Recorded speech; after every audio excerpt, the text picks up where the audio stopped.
Studying the definition of reprobate, the reprobate mind.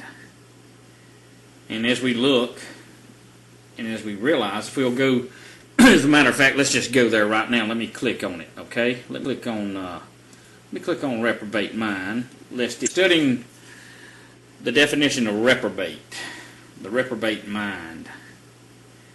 And as we look and as we realize, if we'll go, as a matter of fact, let's just go there right now. Let me click on it, okay? Let me click on reprobate mind, lest somebody think I'm making this up. Okay? Let me click on this. Definition of a reprobate mind. Degenerate state, no good, good for nothing, one who is predestined to damnation, rejected by the Creator, no hope of salvation. Wow, what a definition. Degenerate state, no good, good for nothing, and rejected by the Creator. So let us talk together. Let us reason together as reasonable, logical human beings, knowing first and foremost, beyond a shadow of a doubt, whether you're an atheist or a Buddhist or whatever you may be, the fact remains that there is a Creator. And the fact remains that He absolutely recommends for your life and eternal life that you follow what He says. Now, I'm going to cover a lot of people and a lot of issues today. I am not here to judge any human being. I'm here to base the facts upon the Word of the Creator. And many of you that have listened to me since July of 2008, you know beyond a shadow of a doubt whether I've talked about survival, food storage, weapons, herbs, whatever it may be. I tell you in a natural way, but it always winds up with a spiritual application because that's who I am. It must be that way because that is my life. And again today I wish to not draw judgment on anyone, but I wish to bring about, based on the facts of the Word, where millions upon millions of people are today. And my heart's desire is they're not in that place, but the fact remains that many are. Okay, so at the beginning of this recording, this audio, I want you to know that it is not my desire that anyone be in a reprobate state, but it is my desire that people understand the truth.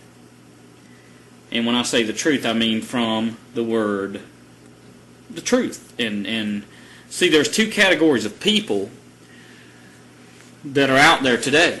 There's a category of people that want to acknowledge the Creator. They want to acknowledge Him. They want to say that they're Christians or Messianic Jews or non-denominational Christians, whatever it may be.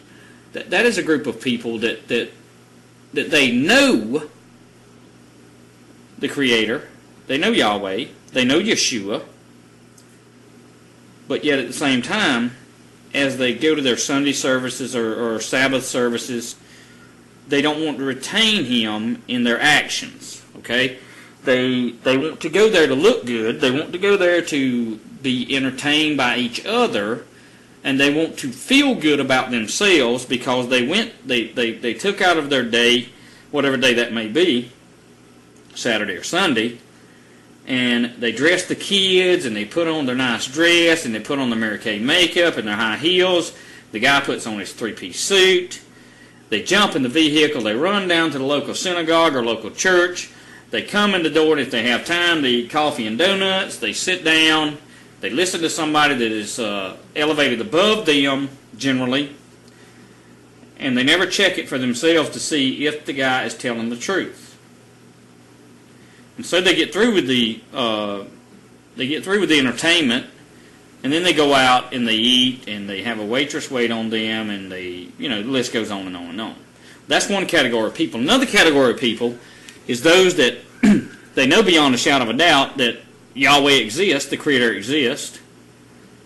They know that He's made everything, but they choose 100% not to make no effort to study to show themselves approved, to follow Him, because they have a freedom, they think, in America to do what they want to do.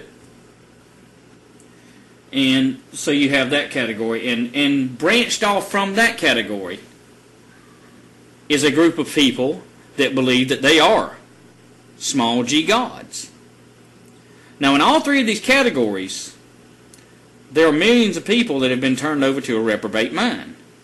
There are millions of people that have been turned over to a reprobate mind. In other words, a useless, worthless condition in the eyes of the Creator.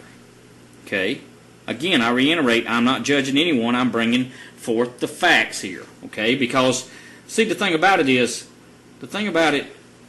simply this, that if we are to love and honor and obey to the best of our abilities the Creator, then we're going to take the whole of the book and go over it, and it's going to instruct us as to who we are going to be and what type of people we are and who we hang out with and the things that we accept or the things that we reject in a society as whole and as individuals. So with that being said, let's start out with and by the way, let me say this. Those of you who see my old videos are all over the net. If you want to look at them on survival, there's no, I don't have a problem with survival. I don't have a problem with food. I don't have a problem with herbs. I don't have a problem with weapons. I don't have a problem with being able to shoot good at long distances or short distances. I don't have a problem with when the thief comes in. He's made his bed to sleep in it. I do not have one problem, period, with if someone's going to knock the door down that you put them in Clay County pushing up daisies, because that is your right that's given to you by the Creator. Or that is my right. I don't know what you think your right is. But my right by the Creator says that I can defend and protect myself, my family, the things that we have here with food and stuff like that, and I can protect my friends.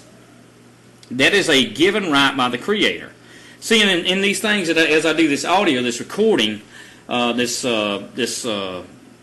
conversation with you people today, you're going to begin to understand that once I finish, and if you'll listen to it and listen to it clearly, you're going to begin to understand that the things that I bring forth to you, if you'll take them and logically think about them and dissect them, you'll understand that it's not me, but it is my voice that is telling you what's right based on the Word. Absolutely, you will understand that I am in the right. I'm not wrong in what I'm saying here. So that being said, again, let's look at the patriot side and the Constitution side of freedom and liberty and the pursuit of happiness.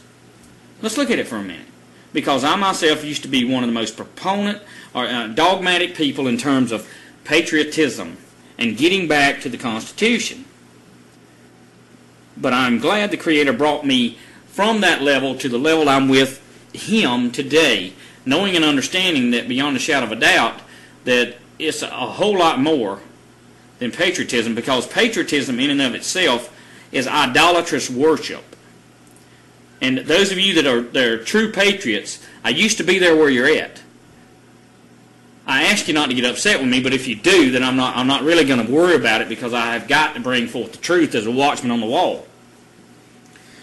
We talk about getting back to the Constitution, get back to the Constitution, get back to the Constitution. We talk about patriotism.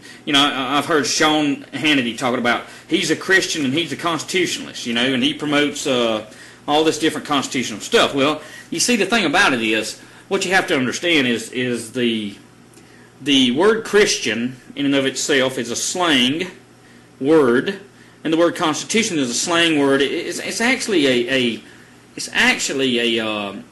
a term of in form of slavery. Okay, and I'm talking about those that are in name only. Okay, well, let's think about this for a minute. If you look at the Constitution and the Bill of Rights and those documents, let's take this for instance. And we're talking about people that wind up in a reprobate state here. Let's take, for instance, Congress shall make no laws establishing a religion or prohibiting the free exercise thereof. And I use the term religion because that's what they used.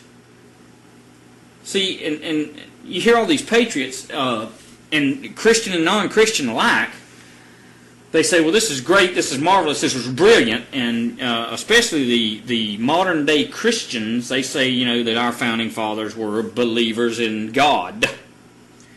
Well, you know, many people are believers, but are they doers?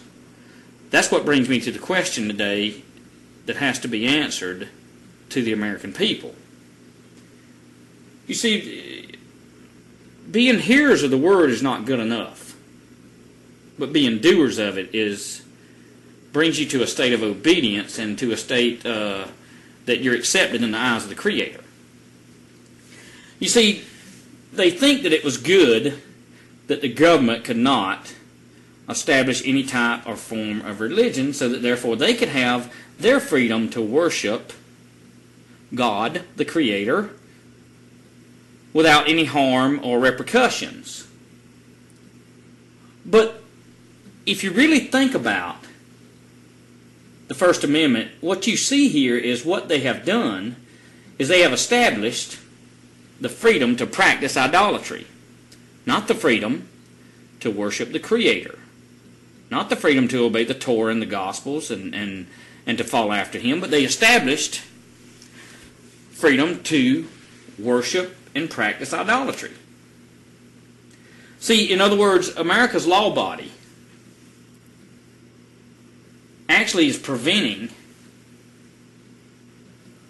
true worshipers from expressing their freedom in the Messiah and the Torah. In other words, it's okay to embrace cultic activities in America. It's okay, you know, to have all kinds of idol worship of Hollywood and sports people, and that's encouraged, in fact. It's okay to worship at the feet of the White House. It's okay to worship at the feet of the Capitol. It's okay to worship at the feet of a library. It's okay to worship at the feet of all manner of material things and people. But it's not okay to be free and serve the Messiah. And see, those type of people that pass those laws and continue to pass those laws, generation after generation, that says that the laws that they pass are the law of the land. Well, with that being said, when the laws they pass are contrary to the Word, it sort of puts the true worshipers of the Creator in a position of, well, it puts them in a position that they have to make some hard choices as to whether they will continue to serve the Creator or whether they will fall into the worship of idolatry. And although they know the Creator, they're not able to retain the Creator in their knowledge because they feel like that they must obey the laws of government lest they have some kind of boot put on their throat. Well, listen to me. Listen to me. Listen to me clearly. If you go throughout this book that I'm talking about, the Bible, over and over and over and over and over, again and again and again, when you read the prophets and the Torah, you'll find out where Yahweh said, do not allow idols in your land. You'll find out where Yahweh the Creator said, do not worship the foreign gods. You'll find out where He said, do not do it under any circumstance.